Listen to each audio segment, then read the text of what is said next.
네, 동영상 찍은 백화점을 고소할 것이다. 네, 누가 한 얘기냐면 얼마 전에 백화점 폭행 사건 대표적인 진상 고객이다. 이렇게 저희가 비판 보도를 하고 단독 보도를 해드렸는데 이 영상에 찍힌 이 손님이 자신의 그런 모습을 왜 몰래 찍어서 언론에 제보를 했느냐. 그래서 명예훼손으로 고소를 하겠다고 하고 있습니다. 자, 예. 고소 뭐 할 수는 있겠죠? 예, 뭐. 너무 어려운 질문이었네. 우리나라는 뭐 고소 고발이 워낙 고소의 자유가 있는 나라잖아요. 고소 고발까지도 본인이 당사자가 아니어도 막 본인이 봤을 때 싫으면 고발도 할 수 있고 이런 고소 고발의 자유가 고발 전문가들이 좀 있죠.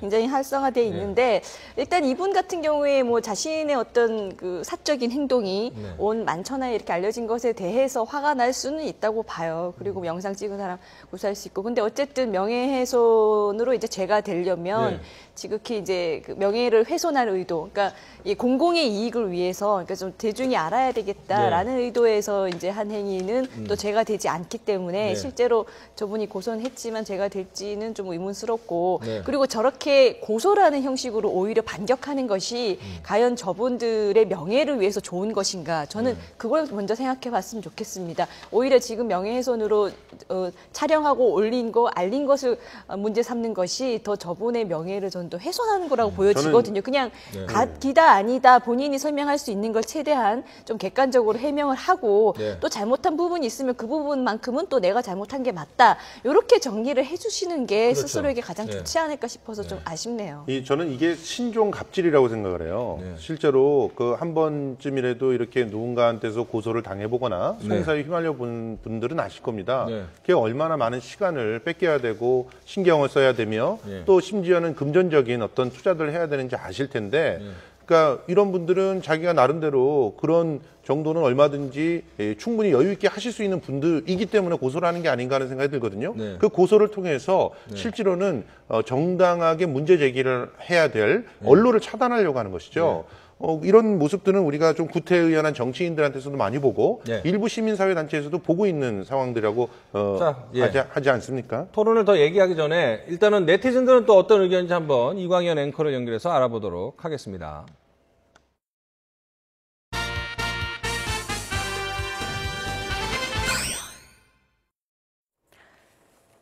네, 네티즌들이 분노하고 있습니다. 인터넷 댓글 함께 보시죠. 네. 정말 개념 없다. 자기가 잘못해놓고 명예훼손이라고 하네. 또 무식하게 명예훼손 운운하네. 명예가 뭔지는 알고 있나. 명예훼손의 뜻도 모른다며 분개하는 댓글이 이렇게 있었고요. 자, 이런 반응도 있습니다. 적반하장도 유분수지.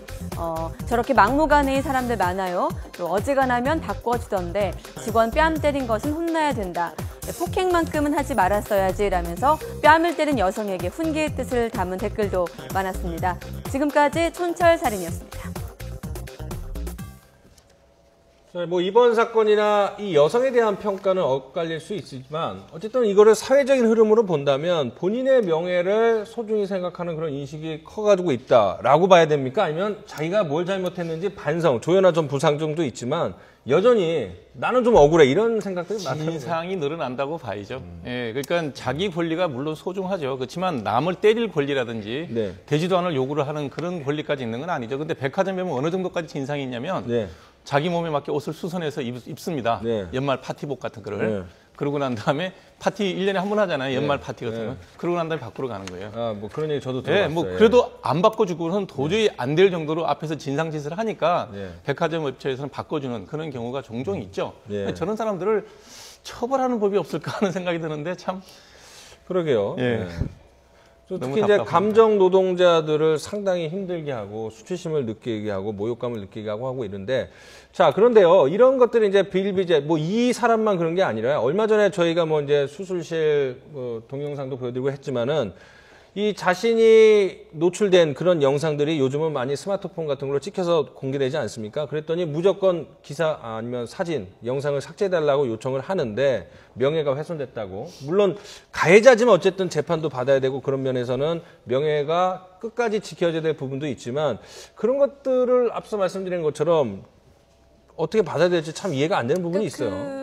즉각적으로 사이트에서 문제될 수 있는 글을 삭제하는 조치가 왜 들어왔냐면요. 이게 사실은 인터넷상으로 어떤 타인의 명예훼손이나 모욕이 퍼지는 거는 그 파급 효과가 엄청납니다. 그렇죠. 사실 그걸 당하는 있죠. 사람 입장에서는 한번 게시판에 잘못된 글 내지는 모욕적인 글이 뜨면은 본인의 인격이 굉장히 훼손되는 거거든요. 그거는 금전으로밖에 배상이 안 되지 그렇게 퍼진 것을 없었던 걸로 되돌릴 수는 없어서 더 당사자에게는 이제 피해가 큰 부분인데 그 최근에 이 임시 조치가 있기 전에는 그런 글이 우리나라 이제 인터넷 사용이 확산되면서 동시에 명예훼손적 글을 마구 막 퍼고 게시판에 이제 그대로 게재가 되고 그 게시판 운영자가 자기가 올린 글이 아니니까 또 삭제도 안 하고 있는 이것의 폐해가 사실 컸어요. 그래서 거기에 대한 이제 방어로서 이런 임시 조치 해제의 필요성이 굉장히 대두됐고 이것이 왔기 때문에 제가 보기엔 그렇습니다. 뭐 이의 제기가 있을 때 즉각적인 어떤 임시 삭제 조치를 하는 것